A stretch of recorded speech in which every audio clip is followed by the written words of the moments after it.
ناظرین، مالی سال کے 8 ماہ برآمدی شعبے کے لیے اچھے نہ رہے، تقریباً $2.5 ارب کمی ریکارڈ کی گئی۔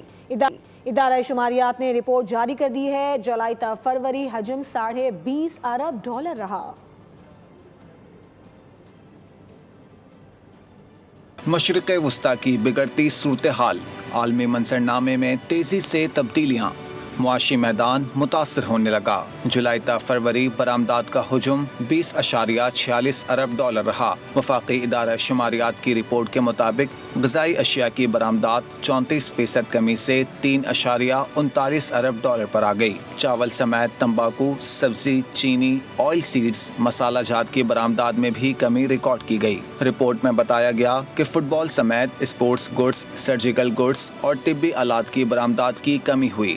ٹیکسٹائل برآمدات سمیت خام تیل اور کوئلے کی برآمدات میں اضافہ ہوا۔ سبسکرائب کریں اور بیل دبائیں تاکہ کوئی خبر رہ نہ جائے۔